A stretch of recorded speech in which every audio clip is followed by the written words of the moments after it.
Álvarez, ella es médico pediatra y nos va a acompañar en nuestra charla de hoy. Muchísimas gracias, doctora, por estar aquí con nosotros y pues cualquier duda o pregunta que tengan la pueden dejar ahí en el chat o abrir su micrófono. Gracias, María Alejandra. Muchas gracias. A usted, doctora, muchas gracias. Listo, entonces buenas noches para todos. Bueno, pues el día de hoy les voy a hablar un poco acerca de la enterocolitis necrotizante, siendo pertinente incluir este tema dentro de las charlas de USPIC, pues ya que es la urgencia digestiva más frecuente en los recién nacidos. Entonces, la enterocolitis necrotizante es una patología intestinal multifactorial adquirida caracterizada por necrosis isquémica e inflamación de la mucosa. Es la emergencia gastrointestinal más frecuente en los neonatos. Se da más que todo en las porciones del ilion terminal y colon proximal. Puede afectar otras capas del intestino, no solo como lo dice arriba de la mucosa, sino pues otras capas, aunque es más predominante en la mucosa. Afecta sobre todo a recién nacidos pretérmino o recién nacidos enfermos, más que todo a bebés a término, pero con anomalías cardíacas.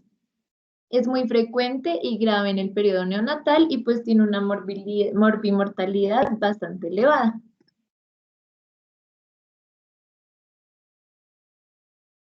Con respecto a la etiología, conocemos que su incidencia en Latinoamérica es del 11%.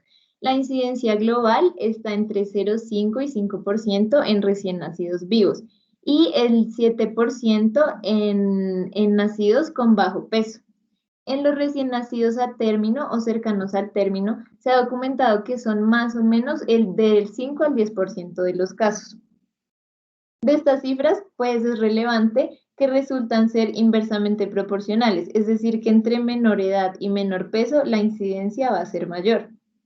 Aquí, pues como dato curioso, es importante mencionar que los avances tecnológicos para el aumento de la sobrevida de los recién nacidos pretérmino extremos han llevado a que haya un incremento de la incidencia de la enterocolitis a nivel global.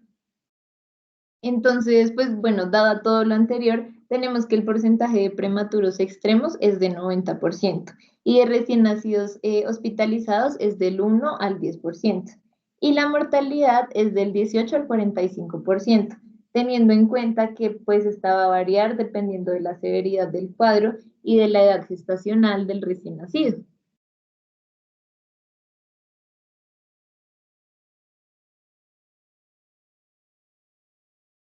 Como factores de riesgo que van a favorecer la aparición de esta patología tenemos la prematuridad, la alimentación enteral, la isquemia y la hipoxia y la colonización bacteriana. Entonces vamos más adelante a través de la fisiopatología a entender un poquito más de por qué estos que mencioné hace un segundo son considerados factores de riesgo pues, para esta patología.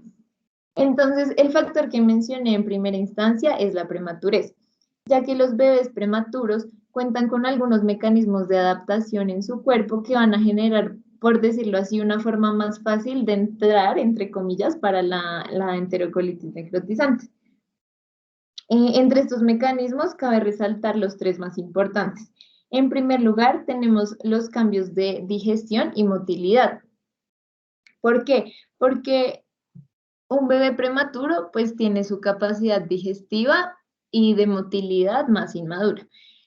La motilidad intestinal se empieza a formar a partir del segundo trimestre y ya está 100% completa en el tercer trimestre. Entonces los bebés prematuros con su hipomotilidad van a tener una capacidad digestiva retrasada y las moléculas que van a alcanzar a ingerir pues de alimento no van a estar completamente digeridas, sino parcialmente digeridas, y estas moléculas que no están del todo digeridas van a causar una lesión intestinal. En segunda instancia, tenemos la regulación circulatoria. Pasa lo mismo que con la digestión y la motilidad. Tenemos una inmadurez de la circulación enteral para los bebés prematuros. Entonces, una circulación inmadura va a generar una lesión hipóxico-isquémica y va a favorecer el sobrecrecimiento bacteriano.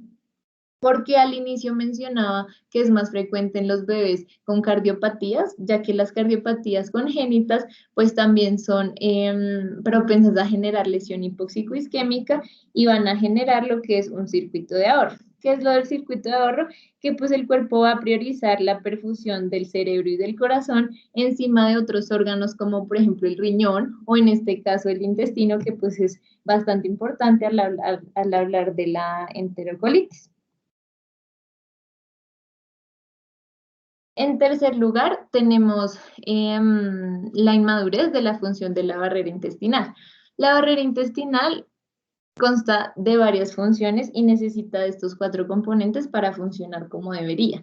Entonces tenemos la inmunoglobulina A, el peristaltismo, el moco y pues que tenga una integridad de uniones estrechas. Entonces, pues, ¿qué hace la barrera? La barrera va a impedir la entrada de los gérmenes y las toxinas y va a permitir el paso de iones y nutrientes y algunos fluidos. Entonces, en un bebé prematuro, esta barrera solo va a constar de un epitelio simple y no va a estar al 100% completo.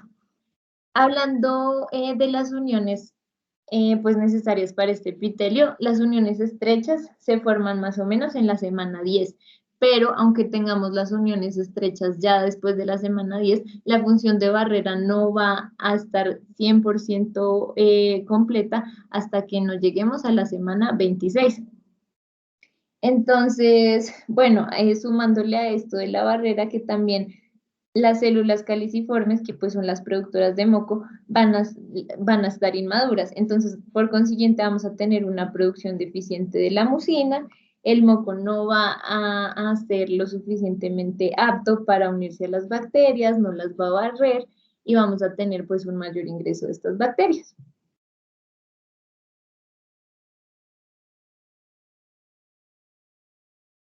Finalmente, tenemos la función del sistema inmune.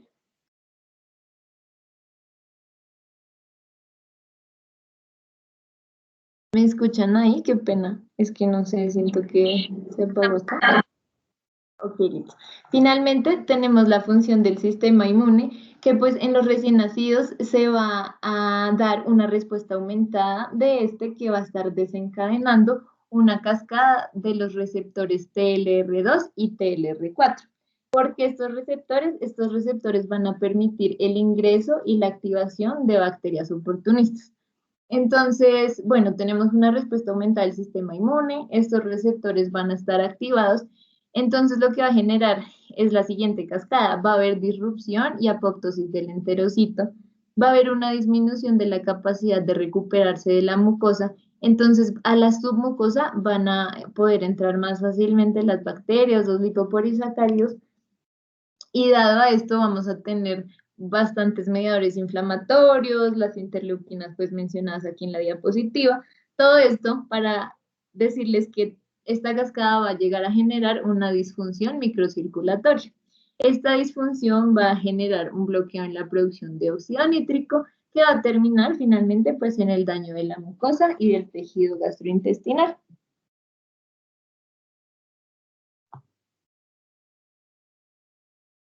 Entonces, bueno, aquí tenemos un gráfico para que sea más fácil entender los factores de riesgo de los que estamos hablando. Entonces, bueno, aquí en la parte superior tenemos el que mencionamos de la prematurez, con los que, pues con sus mecanismos que ya mencioné. Y acá tenemos pues la alimentación, la colonización bacteriana y la injuria hipóxico-isquémica, que después de entender los mecanismos generados por la prematurez, estos otros 3 pues ya van como consecuencia. Por aquí les puse un gráfico en el cual del lado izquierdo podemos ver las capas de la pared del colon, como serían normalmente. Y pues del lado derecho un dibujo un poquito básico que pinté yo, pero lo pinté con el fin de mostrarles que en el caso de los bebés prematuros tenemos los enterocitos inmaduros, las uniones entre ellos no existen o no se han completado, y el aporte sanguíneo, que es esto que dibujé aquí en la parte de abajo, pues el aporte sanguíneo es bastante bajo y todo ello va a favorecer a la entrada y la colonización de diferentes microorganismos que son estas cositas chiquitas que pinté aquí en verde.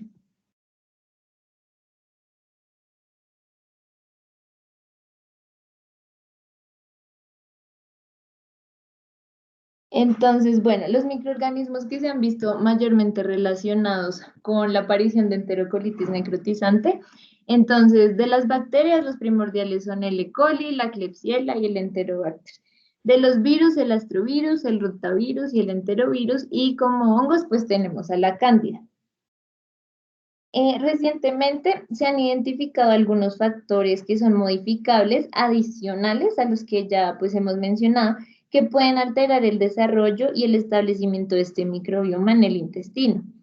Bueno, estos factores son, por ejemplo, el parto por cesárea, la alimentación por fórmula, los niños hospitalizados en una unidad de recién nacidos, la exposición a medicamentos antibióticos y, por ejemplo, bueno, más que todo, el contacto con el entorno de salud. Entonces, en cuanto a la clínica, podemos decir que el inicio de estos síntomas puede ser tanto insidioso como repentino, es decir, de inicio súbito. Entonces, son los pacientes que podemos ver que están bien, bueno, todo va bien, crecen bien, toleran la vía oral bien, y de un momento a otro hacen ictericia y presentan distensión abdominal y se ponen así malitos, entonces debemos sospechar pues de enterocolitis. Se presentan durante más o menos entre la primera y la tercera semana de vida.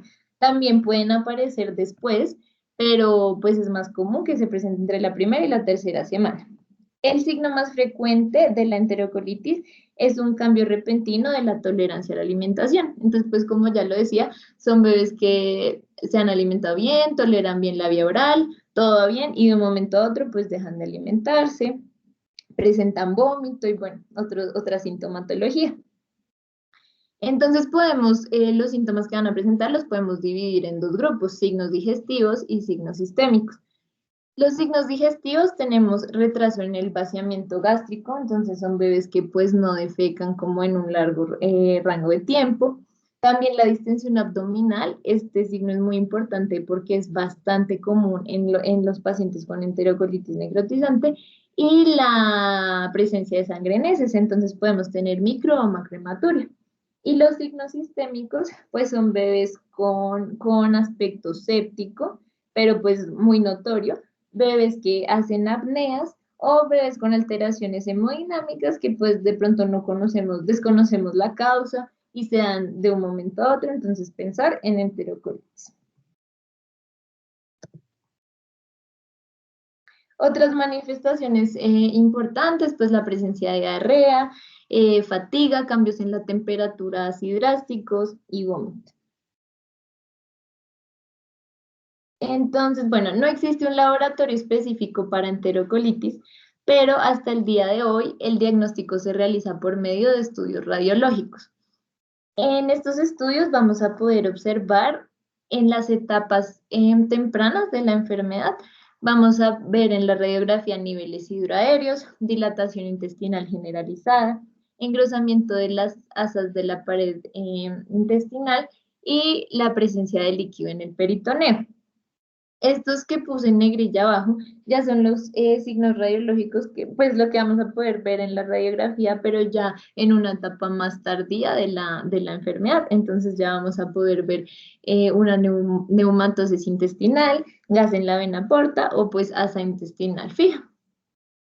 Ya como complicaciones pues vamos a poder ver finalmente ascitis y neumoperitoneo. Tenemos otros paraclínicos complementarios, ya que pues no solo es importante diagnosticar pues la enterocolitis y tratar la enterocolitis, sino evaluar la gravedad del paciente e ir evolucionándolo pues favorablemente. Entonces tenemos otros paraclínicos en los cuales vamos a poder ver, por ejemplo, en el hemograma vamos a poder ver anemia, leucopenia, leucocitosis, trombocitopenia, algunas veces formas inmaduras. También podemos usar la prueba de PCR para evaluar si está normal o se está elevando, para ver si hay alguna alteración que de pronto podría ser pues ya una complicación, como por ejemplo una perforación o algo parecido.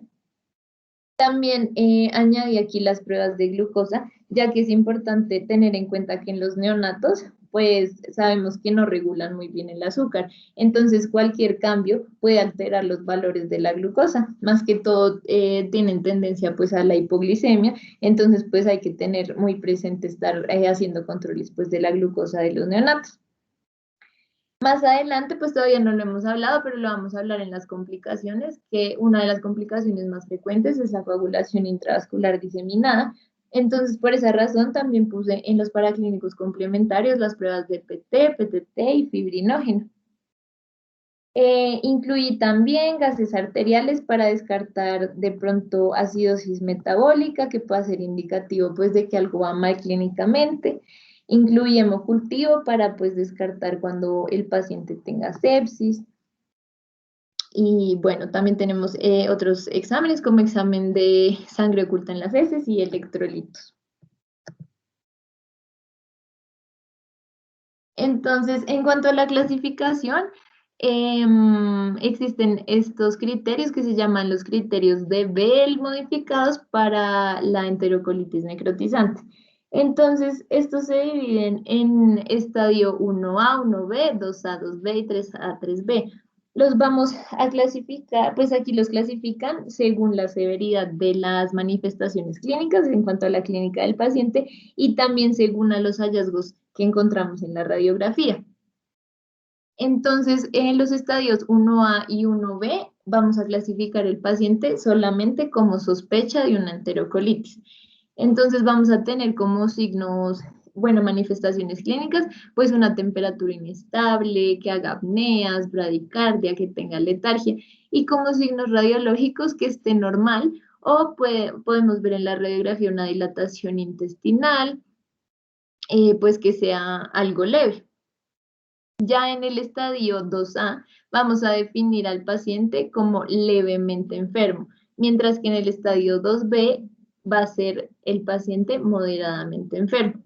La diferencia entre estos dos, pues lo mismo radican en las manifestaciones clínicas, que en el estadio levemente enfermo van a tener los mismos signos clínicos que en el estadio 1A, pero vamos a tener signos radiográficos más importantes como lo son la dilatación intestinal, la neumatosis intestinal o una dilatación, por ejemplo, del hilo. Y en el moderadamente enfermo vamos a tener ya manifestaciones clínicas un poco más severas como una acidosis metabólica leve o una trombocitopenia.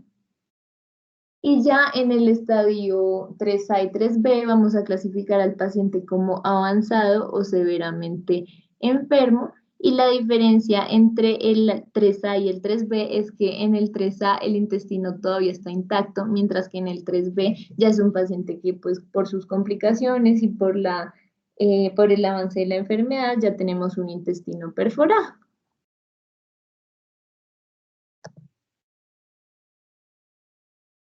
Las complicaciones las podemos dividir en tempranas y tardías. Entonces, para complicaciones tempranas tenemos sepsis, falla respiratoria, shock, anemia, como lo mencioné antes, coagulación intravascular diseminada y perforación intestinal. Y como complicaciones tardías ya tenemos estoma y herida quirúrgica, estenosis, síndrome intestino corto. Es importante pues destacar que, por ejemplo, bueno, entre la necrosis y la perforación intestinal hay un porcentaje de mortalidad entre estas dos del 40% en neonatos. Entonces es muy importante tener en cuenta destacar y encontrar estos hallazgos lo más pronto posible porque de pronto de una necrosis a una perforación pues hay algún tipo de manejo y ya podemos hacer algo, pero una vez ya hay perforación intestinal pues ya el manejo ya tiene indicación para cirugía, entonces pues es importante estar muy pendiente de estos pacientes para que no pues avance tan rápido su enfermedad. En cuanto al tratamiento, pues bueno, sabemos que hasta el día de hoy no se han encontrado estrategias de prevención realmente eficaces. Sin embargo, pues se debe iniciar el tratamiento de forma inmediata al diagnóstico de la patología. El tratamiento va a depender de la severidad de la enfermedad. Entonces, como manejo médico tenemos, pues, en primera instancia, supresión de la alimentación. tenemos que pasar una sonda gástrica, pues de aspiración suave. Casi siempre en neonatos se usa una sonda entre 8 y 10 French. Es importante pues iniciar líquidos intravenosos y sobre todo la terapia antibiótica, que se manejan usualmente antibióticos de amplio espectro. Entonces, primera línea tenemos ampicilina, amicacina. Segunda línea tenemos pues piptazo y tercera tenemos vancomicina, meropenem. Pero lo importante es que sean antibióticos pues de amplio espectro. Y como lo importante siempre es mantener vigilado pues toda la evolución del paciente, siempre hay que recordar mantener soporte cardiovascular, respiratorio y soporte hematológico. Ya en escenarios más complicados, vamos a recurrir al manejo quirúrgico y pues cada paciente se trata pues individualmente, pero entonces tenemos opciones de manejo quirúrgico como lo son el drenaje peritoneal, la laparotomía, la enterostomía, la colostomía o la ileostomía, pues ya dependiendo del caso. Y es importante estar muy pendiente siempre de la saturación, de la tensión arterial, del estado cardiovascular, del balance de líquidos, sobre todo vigilar el gasto urinario, hacer controles radiológicos frecuentemente y pues evaluar para que el paciente no continúe con sus alteraciones. Aquí les dejo los artículos de los cuales saqué la información, pues por si los quieren revisar, están bastante explicativos. Y ya. María, Gracias. muchísimas gracias, muy interesante y pues sí, lo que dices es pues la patología quirúrgica pues más frecuente en los neonatos y que debemos estar pendientes de identificarla para poderle dar un manejo oportuno. No sé si de pronto la doctora Ofelia tenga algún comentario al respecto. Bueno, la verdad me pareció muy completa la charla. Sí es la patología más frecuente en neonatología, pero también hay que hacer un diagnóstico diferencial de alergia a proteína de leche de vaca, que es más común en los niños, pues obviamente a término, ¿no? Eh, pero sí, generalmente empezamos manejo antibiótico a partir de la enterocolitis 2A. Y la clave de de estos amiguitos es mantenerlos el ayuno, en reposo intestinal y antibiótico terapia. La mayoría del manejo generalmente es médico. Ya una enterocolitis complicada, 3A o 3B, que ya entra el cirujano, pues es la que ocurre con menos frecuencia. Pero sí, en cualquier momento cambia mucho los estadios a pesar del manejo óptimo que le estemos dando al recién nacido. Perfecto, Doc, muchísimas gracias. No sé si alguno de los que nos está escuchando pues tenga alguna duda para que la ponga por el chat o abra su micrófono.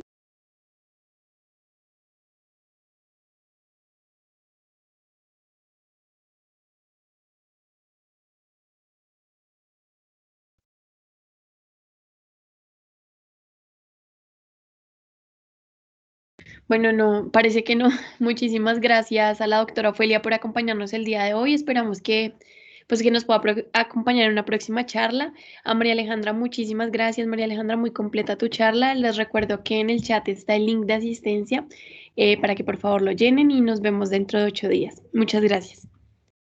Gracias por la invitación. Hasta luego.